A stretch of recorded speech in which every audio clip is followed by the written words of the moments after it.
shines down on the small, quaint town of Pleasantview. All seems peaceful and serene, until a flock of shadows pass overhead, bringing with it a chill in the air. Suddenly a loud groan is heard and a group of zombies shamble into the area. People quickly scatter, running for cover. The zombies plod along, seemingly searching for something. A small boy, Jimmy, stares out the window at the chaotic scene unfolding.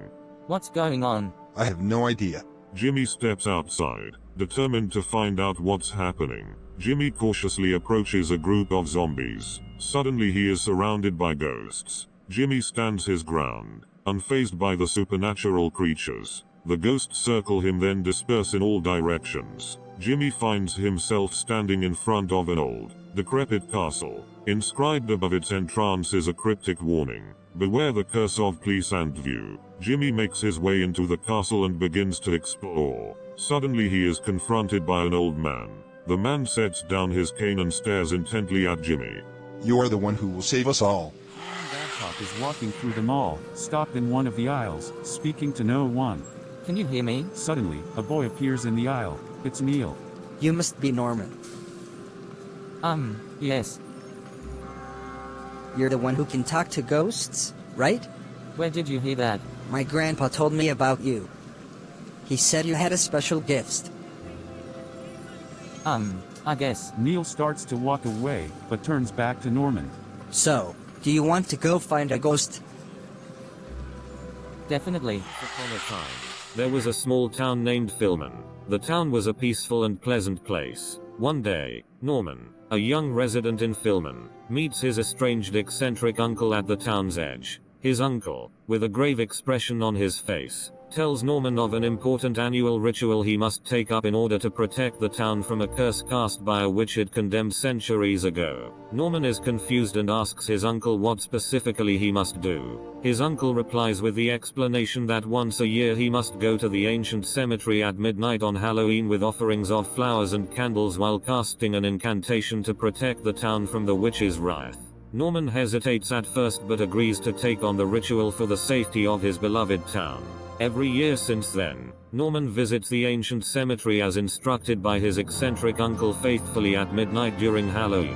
Fortunately, many generations later, the town of Filman remains protected from the witch's curse and its residents still live in peace and tranquility. So, this is the story of Norman and his protective ritual which he follows for the safety of his beloved town of Filman.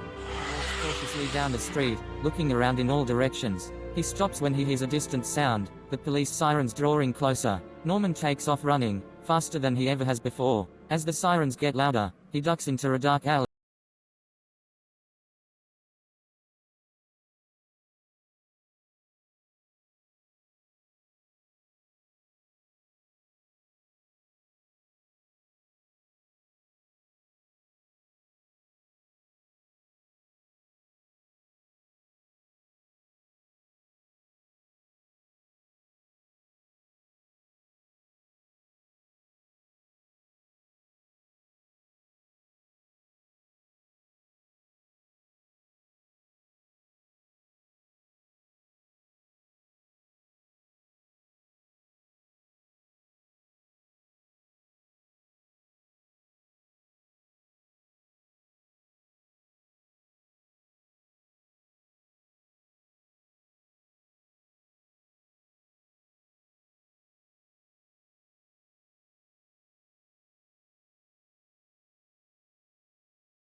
Take risks and make sacrifices to help others. Be a hero. Step outside the norm and do something extraordinary. Don't be afraid to take risks and make sacrifices. You don't have to save the world, but make an impact in your own unique way. Leave a legacy that will last. Make your mark.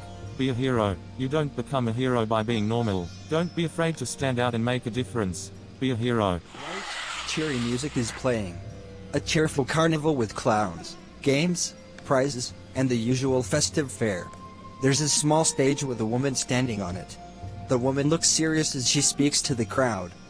It's all fun and games until someone raises the dead. I'm here to tell you that there are consequences to your actions. You can't just do anything you want and expect there to be no repercussions. There are laws, rules, and consequences. Don't think that you can get away with playing with dark magic, or worse, actually raising the dead. There's a serious moral and ethical code that must be followed. Ignorance of this code is not an excuse. There are serious consequences for crossing that line. The woman walks off the stage. The crowd disperses, more serious than when they had gathered.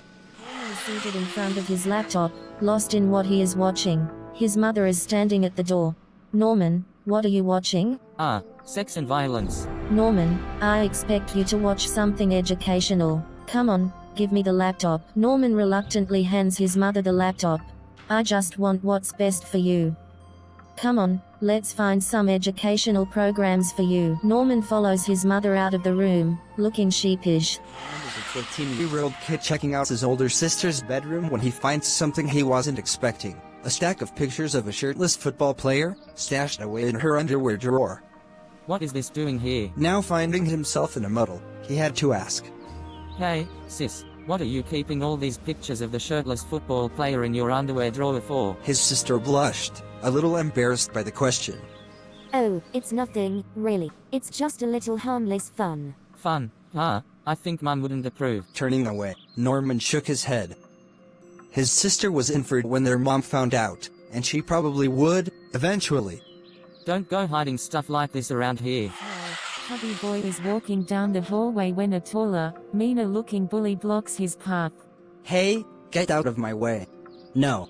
The bully steps closer, towering over the smaller kid. What did you say?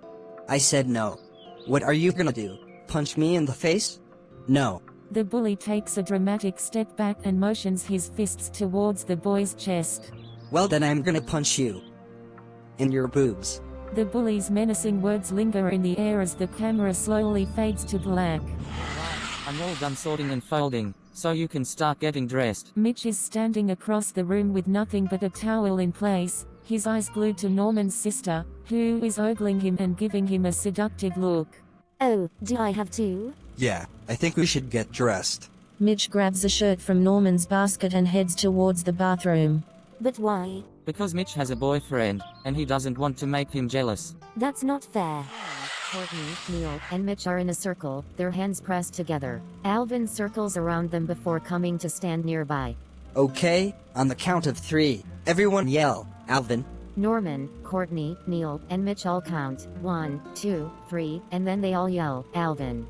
Let's do it again. They all start to count, but before they can yell, Alvin reaches out and, as if by accident, grabs and squeezes Courtney's shapely buttocks. Courtney looks shocked, but surprisingly doesn't take offense or fight back. Oh, whoops. I'm so sorry, Court. It's okay. Alvin looks relieved, and everyone else looks bemused. Okay, now let's all yell, Alvin. They all count off and yell his name again. Neil on the sofa. He is watching a fitness video on his TV, with his remote in hand. He pauses the video. A woman is mid-squat on the paused frame. Oh wow. I can't believe I'm doing this. He looks down, seemingly not believing he is watching an aerobics video. What have I gotten myself into? He takes a deep breath and then plays the video again. Cut to his workout. He is following the woman's moves closely, trying to keep up with her instruction. His face shows a range of emotions from confusion to determination. His eyes light up as he starts to get the rhythm of the movements. He begins to smile as he realizes he is getting the hang of it. Alright, let's go. 24, dressed in her favorite summer outfit, is walking in the park with her best friend, Ted. Hey Ted. Hey Cindy. So, what's up? Nothing much, just enjoying the nice weather. Cindy stops in front of a large tree and looks up at its branches. Say, do you think I could climb this tree? No way, you're crazy. Cindy laughs, then decides to try it anyways. She climbs up the tree, branch by branch. See, I'm fine. Okay, I admit it, you're a tree climber. Haha, that's right. Suddenly, A tree branch snaps and Cindy falls down, landing on the ground with a thud. Oh no! Are you okay? Yes, I'm okay. I can't believe you did that. Hey, I told you I was a tree climber.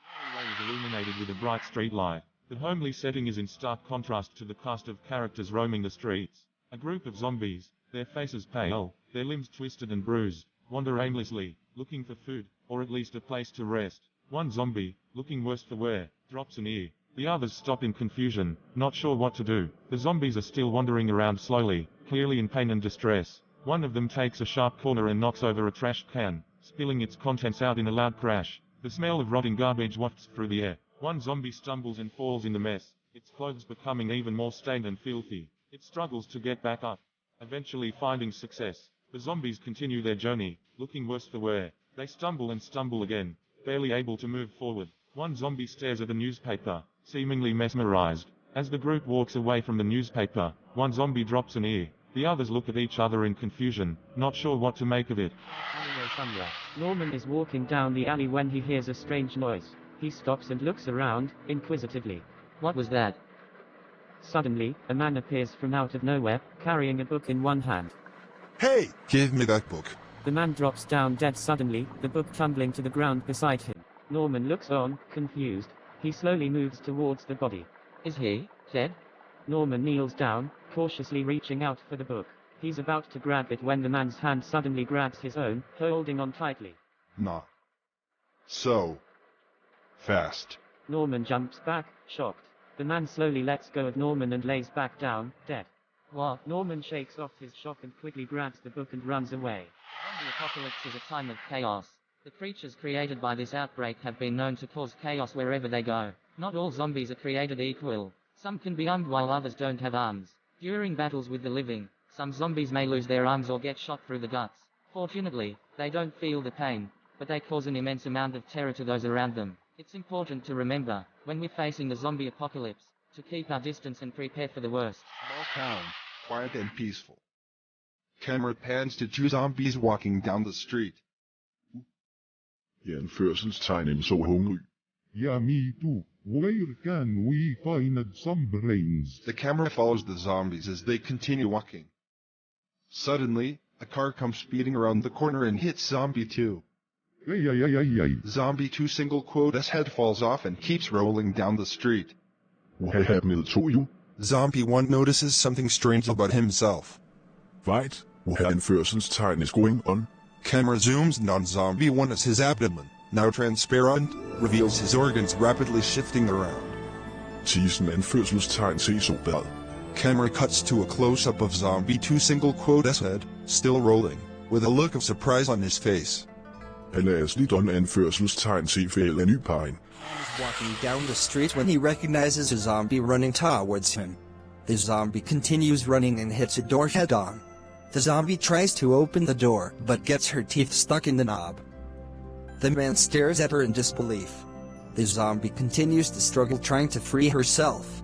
In the middle of a deep, dark forest. It's foggy and mysterious. There's danger lurking around every corner. Suddenly, we hear a sound. Out of the fog comes a terrifying sight. A zombie slowly shuffling in our direction. Its sagging face is an unmistakable sight, grotesquely drooping from the jawbone like something out of a horror movie. An even closer shot of the zombie, with its disgusting, decaying face on full display. The zombie moves past us slowly, yet menacingly. Its presence fills us with fear and revulsion. We make sure to keep our distance. We dissolve to a scene of calm and safety, away from this nightmarish forest. We can now fully understand just how terrifying a zombie's sagging face can be. For the undead apocalypse to spread, the undead had infiltrated every corner of the city and it seemed like there was no way out, but the villagers weren't about to just sit by and let it happen. Armed with whatever makeshift weapons they could find, they set out to take back their city. We shall fight. We shall win. Their target was City Hall, where the living people who had escaped the zombies were holed up. Let's torch this dump and send him to hell. No, wait. There are still people inside. Despite the danger, the villagers had a plan and weren't about to abandon the people inside.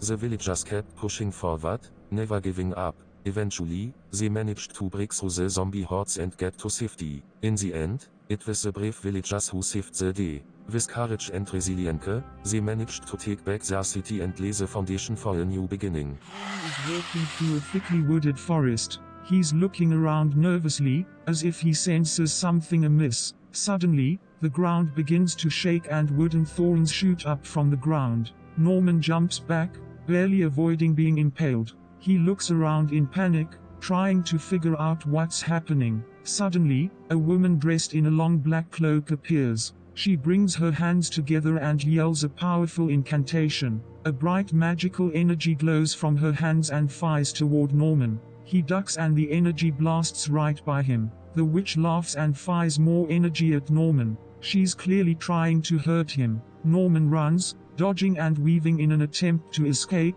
but the witch is relentless. She continues to fire magical blasts until Norman finally loses her. He collapses on the ground, out of breath and scared nearly out of his wits. Norman slowly stands up and looks around, still scared but gradually calming down. He takes one last look into the woods before turning around and walking away. He's clearly shaken, but resolute. I watched a zombie movie the other day. It was so full of violence and gore. Sounds like something I would never watch. Hey, don't judge it if you haven't seen it. It was thrilling. The violence was that bad? Yeah, it was brutal. There were heads rolling, guts spilling, and blood everywhere. It was intense. Well, that is a bit much. Yeah, but in a weird way, it was fascinating. It's definitely not for everyone though. He kneels down on the ground, addressing a spirit. Ah, which spirit? I have come here to ask a favor of you. I know what you seek, revenge upon those who wronged you. But please, I plead with you to reconsider your punishment. These people are not the same as when they wronged you. They now are old, frail, and their power is gone. Punishing them now will not bring you peace. I ask you not for them, but for you. Trust me when I say that vengeance is not the answer. It will sow more bitterness and despair. Instead, look for a different way of dealing with the pain they caused, one that will bring you peace and healing. Thank you for listening. I hope you find the guidance you seek in your spirit journey. A shy and kind boy who faces a lot of bullying because of his unusual ability to see dead people. It's a tough life for Norman, but his courage and strength will eventually see him through the darkness. See a court filled to the brink with people. The atmosphere is tense and grave. Everyone is focused on the judge as he announces the ruling. After hearing the testimony of witnesses and counsel, I sentence the defendant Sarah Wilson to death. The courtroom falls deathly silent. All the people look appalled and aghast. No. Please, no. I'm sorry. The scene slowly fades away as Sarah's cries are heard in the silent courtroom. At a creepy old house situated at the edge of the woods, a common setting for a horror movie. We enter the living room, where we find Norman Bates, dressed in his usual attire, watching a horror movie on an old TV set. The movie is of abysmal production value, bad camera angles, poor focus, bad acting and so on. The filmmakers had a difficult task to make an intentionally bad film while still utilizing the technically demanding tasks of stop-motion animation. We take a look at the movie as the camera zooms into the screen. We see a spoof of classic horror movie staples: zombies, vampires, werewolves and so on, all depicted as comically bad enemies. We pan out and see Norman is in a trance. He is caught up in the cheesy horror flick he's watching. Norman set out to build himself a new home. Each day he worked tirelessly, and with the help of his tools, eventually, he created a masterpiece. Until one fateful day, Norman had a realization. He wanted to be more than just a figure of wood and metal. He wanted to be alive. Thus, Norman was born. Picturesque town sits in the morning light. People milling about, birds chirping, kids playing in the square. The view of the town and the surrounding countryside from a distance. The old building looms, ancient and foreboding, on the edge of the town. The street is lined with cottages, trees, and gabled roofs. It looks like a painting of a Norman Rockwell village. The town square is bustling with people, costumed children bobbing for apples and laughing. There is a carnival atmosphere to the festivities as people wander between food carts and stands. The children gossiping about the legend of the town's namesake, The mashup of two ghost stories from Noel Coward's Blythe Spirit and Washington Irving's The Legend of Sleepy Hollow. The children can be heard giggling in the distance as they wander into the woods. They can be heard talking about the ghost stories and the scary legends of the town. The festivities come to a close as night falls and the townspeople make their way home. Norman sits with his parents at the kitchen table. Hey Mum and Dad, I did some digging on my family tree today, and noticed something kind of interesting. What is it? Well, when I was researching my uncle, I learned that his last name is Prendergast. That's the same last name as my friend Aggie's. Does that mean something? I think it could mean that Aggie and I might be related somehow. I didn't know that my family had ties to hers. That's incredible news. Maybe you two can look into it further and find out if there is a familial connection between you two. Yeah, that's a great idea. I'll have to call Aggie and let her know. The young boys walk down the sidewalk pulling their skateboards behind them. They pass an old theater marquee advertising kids' movie. Starring Neil and Mitch, the two boys are sitting on a bench when an old high school friend of theirs sits down next to them. Hey, what's this I hear about your brother Mitch? Yeah, he's going to be in a movie. It's this kids' movie. Really? That's great. What kind of movie is it? Well, it's kind of like a coming-out story. He's the first openly gay animated character in a kids' movie. Wow, that's amazing. When does it come out? In a few months. It's gonna be big. The marquee now reads, now playing, Neil and Mitch, a kids' movie. The theater is full of children, adults, and grandparents, all eagerly awaiting the movie. The movie begins and we see Mitch, Neil's older brother, as the typical jock. As it progresses, we see him come to terms with his sexuality and start to open up to his family and friends. The audience is cheering and clapping as they watch the movie come to its conclusion.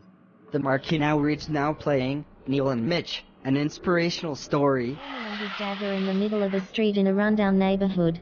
Zombies shamble about. Looks like the angry mob has finally come to terms with the zombies. That's great. Now, can I borrow your car? Sure, son. They get into the car and drive off. They are driving down the street when an old neon sign catches their eye. Hey, look at that sign. Witchy wieners. That's funny. As they drive further, the W on the sign starts to flicker, transforming the sign into a hilarious new message. Look at that. Witchy wieners. That's so funny. That's pretty funny. They keep driving on, still chuckling at the neon sign. Walking through the small town, lost in thought, he stops in front of his grandmother's house. Norman enters his grandmother's living room and greets her warmly. He sits down and they start to chat. Norman, I understand you're in a difficult situation. It seems like some people in this town aren't getting along and it's causing you a lot of stress. Yes, I don't think there's any way to fix this. If they just bothered to sit down and talk it through, it would be a different story. Do you think it would work? Oh, yes, dear. It's hard to work things out when the people involved won't listen. But if you can get them to at least talk, you can potentially diffuse the situation and find a way to work things out. Norman takes his grandmother's advice and decides to try talking to Agatha and eventually manages to calm her down and resolve the conflict. Bustling with activity as the Babcock family, Norman, Alice, and their father, James, drive away from the approaching zombies. Come on, we gotta get out of here. Alice and James look around nervously, but they're stuck in the middle of the street. Alice spots an alleyway and yells out. There's an alleyway. We can make it if we drive quickly. James begins to accelerate. As they approach the alleyway, an unmarked police car appears in the opposite direction. The police car slams into the side of the Babcock's car, sending it spinning out of control and crashing onto the corner. Alice, Norman, and James are thrown from the car. The police car meanwhile continues in the direction the van had just gone, rather than where it had just come from. The zombies give chase, and the Babcocks are left in the dust. The auditorium is full of students. Everyone is focusing on the stage, where a group of students are rehearsing for the school play. Norman is in the center of the stage, holding a script and reading his part. Once upon a time a princess was taken away in the night by an evil sorcerer. Hey, White, no, that part isn't in the actual play. Norman looks up, no longer holding the script. Really? Yeah, it ended up getting cut. Norman looks around embarrassed, realizing everyone is looking at him. Right. He nervously places the script down on a nearby chair and looks back at the other students. So, where were we?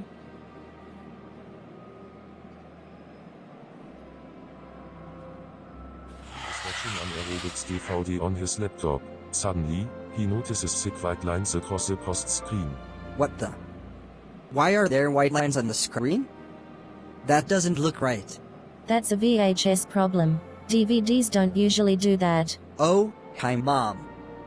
I didn't know you were here. Yeah, I bought this aerobics DVD a long time ago. It must be on an old VHS tape. That's why you're seeing white lines across the paused screen. I guess technology changes quickly. I guess it does. Watches from the window as a horde of zombies walk briskly down the street towards the town hall. They are approaching the front door, but she notices a side door that they seem to be heading towards. This isn't going to end well. Suddenly, a group of angry people appear at the front door, banging and shouting. Open the door. Dear, coming in this way. Mrs. Henshaw looks around frantically, knowing that the zombies have already made it inside through the side door, but instead of leading them up around the side, she makes a quick decision. Wait, this way, come this way. She lets the angry mob around to the front door, effectively diverting them away from the side entrance where the zombies now are. That should keep them contained for now. Thank goodness that's over. So much together, trying to escape the zombie hordes. Mitch and Norman run through the alley away from the zombies. We gotta keep running if we want to survive. Mitch and Norman arrive at the street and take a break. That was close. Yeah, let's rest for a second. Well, alright. Hey, do you miss your sister, Kathy? My sister, Courtney. What made you think her name was Kathy? I don't know. Guess it must have been the panic. Take a behind-the-scenes look at the making of Norman, the virtual avatar used for filming. Watch as Norman is designed and modeled by the team of experts that brought him to life. From coding the animations, to designing and modeling the facial expression, to adding the custom clothing, each step is an integral part of the creative process. The result? The vibrant, lifelike, and persuasive avatar that audiences could connect with.